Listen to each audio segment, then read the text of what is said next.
Hi friends, welcome to my channel home makers ideas.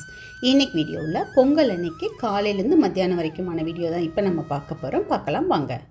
Pongal அன்னைக்கு காலையில் வீட்டுக்கு முன்னாடி இந்த மாதிரி பொங்கல் பானை கோலம் வரைஞ்சிட்டு ரெண்டு சைட்லேயும் கரும்பு வச்சுட்டு சூரியன் இருக்க மாதிரி நான் போட்டிருக்கேன். மோஸ்ட்டாக இந்த மாதிரி தான் நான் கோலம் போடுவேன் பொங்கல் டைமில். அந்த டைமில் மட்டும்தான் கலர் கோலம் நான் போடுவேன். அப்போ தான் பார்க்குறக்கு ஒரு ஃபெஸ்டிவல் லுக்கும் கொடுக்கும், அழகாகவும் இருக்கும்.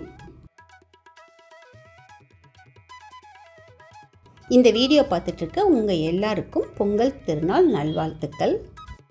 நம்ம சேனலை இப்போ தான் ஃபஸ்ட் டைம் பார்க்குறீங்கனாலும் இன்னும் சப்ஸ்கிரைப் பண்ணலைனாலும் சப்ஸ்கிரைப் பண்ணிக்க மறக்காதீங்க. அது எனக்கு இன்னும் கொஞ்சம் மோட்டிவேஷனாக இருக்கும்.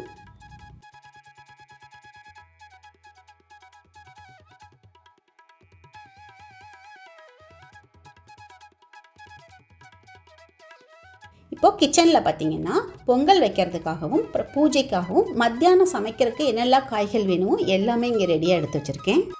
இது ரெண்டுமே பொங்கலுக்காக வாங்கின புது பாத்திரம் தான். இதில் தான் இந்த வாட்டி பொங்கல் செய்ய போகிறேன். ஒன்று வெண்பொங்கலுக்காகவும் இன்னொன்று சக்கரை பொங்கலுக்காகவும் எடுத்து வச்சுருக்கேன்.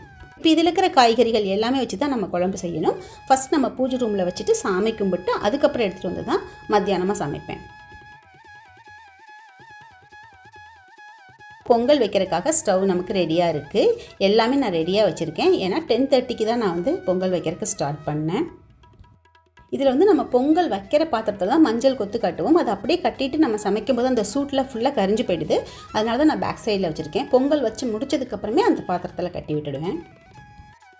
இப்போ 10:35 ஆனோடனே நான் பொங்கல் வைக்கிறதுக்காக ஸ்டார்ட் பண்ணிட்டேன்.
பொங்கல் ஃபுல்லாக ரெடி ஆனதுக்கப்புறமா வெண்பொங்கல் சக்கரை பொங்கல் ரெண்டுக்குமே இந்த மாதிரி மஞ்சள் கொத்து வச்சு கட்டிட்டு அந்த பாத்திரத்தை அப்படியே எடுத்துகிட்டு போய் பூஜை ரூமில் வச்சுட்டு பூஜை பண்ணிட்டோம். பூஜை ரூமில் ரெண்டு சைட்லேயும் கரும்பு வச்சுட்டு இஞ்சி கொத்து ரெண்டு பக்கம் வச்சுருக்கேன். தோரணம் தொங்க விட்டுருக்கோம். சாமிக்கெல்லாம் பூவெல்லாம் வச்சு எல்லாம் ரெடி பண்ணிவிட்டு நம்ம ரெடி பண்ண பொங்கலும் கொண்டு சாமிக்கிட்ட வச்சுருக்கேன். கீழேயும் நம்ம மத்தியானம் சமைக்க போகிறதுக்கான காய்கறிகள் எல்லாமே கீழே வச்சுருக்கேன் பிளேட்டில். இந்த பொங்கலுக்கு நாங்கள் எப்போதுமே ஸ்வீட் பொங்கல் செய்கிறது, வெண்பொங்கலும் செய்வோம். அதே மாதிரி சக்கரவள்ளி கிழங்கு செய்வோம், வேர்க்கடலையும் செய்வோம். இந்த முறை எனக்கு வேர்க்கடலை கிடைக்கல, அதனால சக்கரவள்ளி கிழங்கு மட்டும் நான் வேக வச்சு வச்சுருக்கேன். இது போல் நாங்கள் காலையிலேயே வெண்பொங்கலும் சக்கரை பொங்கலும் செஞ்சுட்டு சாமி கும்பிட்டுட்டோம். இந்த பூஜையில் பார்த்திங்கன்னா பூமிக்கு அடியிலேருந்து கிடைக்கிற கிழங்கு வகைகளும் அப்புறம் காய்கறிகள், அரிசி இந்த மாதிரி இதெல்லாம் வச்சு தான் நம்ம பூஜையே பண்ணுறோம். இது எல்லாமே எப்போதும் எல்லாருக்குமே குறைவில்லாமல் ரொம்ப ரொம்ப நிறைவாக கிடைக்கணும் அப்படின்னு சொல்லி நம்ம எல்லாருமே சாமிக்கிட்ட வேண்டிக்கலாம். இது போல் சாமி கும்பிட்டு முடிச்சதுக்கப்புறமே சக்கரை பொங்கல் சாப்பிட்டுட்டோம். வெண்பொங்கலுக்காக சாமிக்கிட்ட வச்சு படைச்சோம் இல்லைங்களா, அந்த காய்கறிகள் எல்லாத்தையும் வச்சு தான் ஒரு குழம்பு நம்ம ரெடி பண்ண போகிறோம். இது போல் எல்லா காயும் போட்டுட்டு செய்கிற குழம்புக்கு பேர் கூட்டுக்காய் குழம்புன்னு சொல்லுவாங்க. பொங்கலுக்கு ஸ்பெஷலாக செய்கிறது. அது நாங்கள் எப்படி செய்கிறோம் அப்படின்றதும் பார்க்கலாம். இப்போ இதுக்கு தேவையான எல்லாமே நான் கட் பண்ணி ரெடியாக வச்சுருக்கேன். ஃபஸ்ட்டு இதுக்கு நல்லெண்ணெய் ஊற்றிக்கிறேன். இந்த குழம்பு புளி போட்டு தான் நம்ம செய்வோம், பருப்பு எதுவும் போட மாட்டோம். அதனால் நல்லெண்ணெய் போட்டு செய்கிறேன். எண்ணெய் சூடான உடனே கடுகு வெந்தயம் போட்டுட்டு வடகம் போட்டு தாளிச்சிக்கிறேன். இதுக்கு சாம்பார் ஆனியன் போட்டால் தான் நல்லாயிருக்கும். ஸோ அதுவும் போட்டுட்டு பச்சை மிளகாவும் போட்டிருக்கேன். கொஞ்சம் வதங்கினதுக்கு அப்புறமேட்டுக்கு ஒரு பெரிய சைஸில் டொமேட்டோ போட்டிருக்கேன். அதுவும் ஓரளவு வதங்கினதுக்கப்புறமா கொஞ்சமாக மஞ்சள் தூள் போட்டுட்டு பூண்டு முழுசாகவே ஒரு இது ஃபுல்லாக உரித்து வச்சுருந்தேன், அதுவும் போட்டுக்கலாம். இப்போ இதில் நான் ஃபஸ்ட்டு எல்லா கிழங்குகளுமே சேனக்கிழங்கு போட்டிருக்கேன், கருணக்கிழங்கு போட்டிருக்கேன், சக்கரவள்ளி கிழங்கு போட்டிருக்கேன், பிடிக்கருண கிழங்குன்னு சொல்லுவாங்க அதுவும் போட்டிருக்கேன், இன்னொன்று கோரக்கிழங்குன்னு ஒன்று கிடைக்கும், அந்த மாதிரி எல்லா கிழங்கும் போட்டிருக்கேன். அது எல்லாமே ஃபஸ்ட்டு நம்ம போட்டு கொஞ்சம் நேரம் வதக்கி விட்டுக்கலாம். கூடவே மொச்சப்பருப்பும் போட்டிருக்கேன். இப்போ இது மாதிரி கெட்டியாக இருக்கிறது எல்லாமே வதங்கணுன்றக்காக தான் ஃபஸ்ட்டு அதை மட்டும் போட்டிருக்கேன். இப்போ இதில் வந்து புளி தண்ணி எடுத்துகிட்டு அதில் தனியா பவுடரும் சாம்பார் பவுடரும் ஆட் பண்ணுறேன். இதில் சாம்பார் பவுடர் நல்லா காரமாக இருக்கும் அப்படிங்கிறனால ஒரு 4 ஸ்பூன் வரைக்கும் நான் ஆட் பண்ணியிருக்கேன். சப்போஸ் உங்கள்கிட்ட காரம் கம்மியாக இருக்கிற மாதிரி சாம்பார் பவுடராக இருந்துச்சுன்னா கூடவே வந்து தனி மிளகாத்தூளும் ஆட் பண்ணிக்கலாம். குழம்பு வந்து இந்த மாதிரி நம்ம ஃபஸ்ட்டு கூட்டி வச்சுக்கணும். அதுக்கப்புறமே காயெல்லாம் நல்லா வதங்கினதுக்கப்புறமே அந்த தண்ணியை நம்ம இதில் ஊற்றணும்.